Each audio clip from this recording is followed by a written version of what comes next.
چرا یه سری آدما واقعا روزی 8، 10، حتی 12 ساعت درس میخونن؟ چشمشون هم نمیپره. آخر شبم میگن ای کاش بیشتر وقت داشتم. ولی چرا من و تو بعد 15 دقیقه زیست خوندن احساس میکنیم دارن با دریل مغزمون رو سوراخ میکنن؟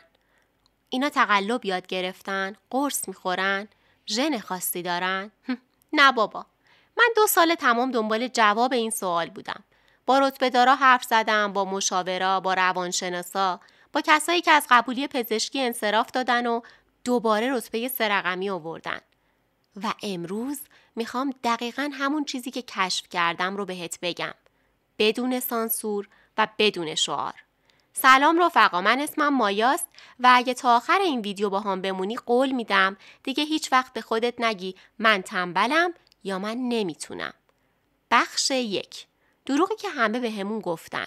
از بچگی به همون گفتن اگه درس بخونی موفق میشی.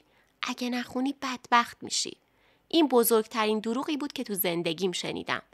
چون وقتی یه چیزی رو به زور بهت بگن، مغزت نه تنها نمیخواد انجامش بده، بلکه دقیقاً برعکسش رو انجام میده. ولی یه دروغ بزرگترم هست. موفقیت مساوی ساعت مطالعه طولانی. نه.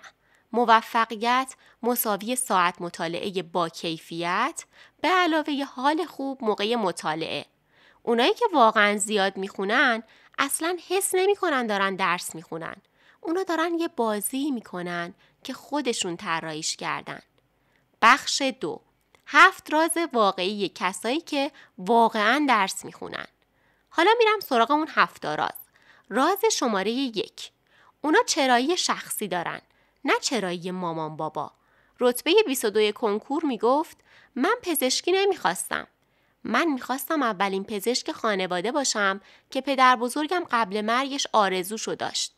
این یه چرایی شخصی بود، نه چون پولش زیاده، نه چون پرستیژ داره. وقتی چراییت شخصی باشه، مغزت هر روز صبح خودش بیدارت میکنه. حالا یه سوال دارم. اگه فردا بهت بگن رتبه لازم و آوردی ولی هیچ کس، نه بابات، نه فامیل، نه جامعه متوجه نمیشه، بازم همین رشته رو میخوای؟ اگه جوابت نباشه، تو مشکلت اراده نیست. مشکلت چراییه. راز 2. اونا درس خوندن رو تبدیل کردن به جریان، فالو استیت.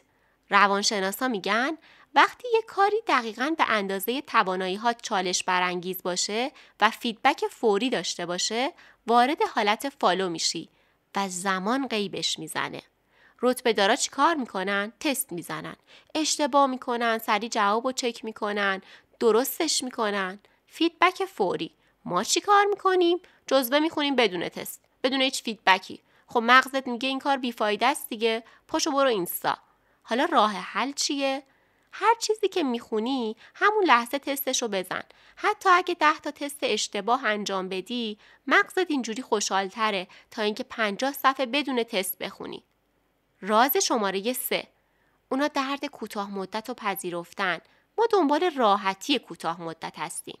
رتبه 3 تجربی میگفت من میدونستم این 9 ماه قرار خیلی سخت بگذره. ولی 9 ماه سخت بهتر از 60 سال پشیمونیه.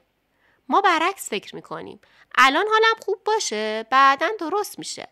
ولی مغزت میدونه این دروغه ها، برای همین شب امتحان گریه میکنی. اونا این معادله رو عوض کردن. میگن درد الان مساوی آرامش ابدی. راحتی الان مساوی درد ابدی. راز شماره 4. اونا هویتشون رو عوض کردن. جیمز کلیر تو کتاب عادتهای اتمی میگه به جای اینکه بگی میخوام درس خون بشم، بگو من آدم درس خونیم. رتبه‌دارا واقعا خودشون رو دانش آموز موفق میدونن. برای همین وقتی گوشی دستشون میگیرن حس میکنن دارن به هویتشون خیانت میکنن. ما خودمون رو آدم تنبل میدونیم، برای همین وقتی درس میخونیم حس میکنیم داریم نقش بازی میکنیم. از امروز به خودت بگو من آدمیم که هر روز پیشرفت میکنه. حتی اگه دروغ به نظر بیاد، مغزت بعد 2-3 هفته باور میکنه. راز شماره 5. اونا محیط رو هک کردن، اراده رو نه. یکی از رتبه‌دارا خونه‌شون اینترنت نبود. گفت مامانم گفت یا اینترنت یا کنکور. من اینترنت رو انتخاب نکردم. یکی دیگه گوشیشو میداد به باباش از صبح تا شب. یکی دیگه فقط با مداد و کاغذ میخوند، گوشیش هم توی کش و قفل بود. اونا میدونن اراده مثل عضله است، خسته میشه، ولی محیط مثل یه دیوار بتونیه، هیچ وقت خسته نمیشه. راز شماره 6. اونا از حس گناه به عنوان سوخت استفاده میکنن. ما وقتی 2 ساعت تلف میکنیم تا شب حس گناه داریم، دیگه هیچی نمیخونیم. اونا برعکسن.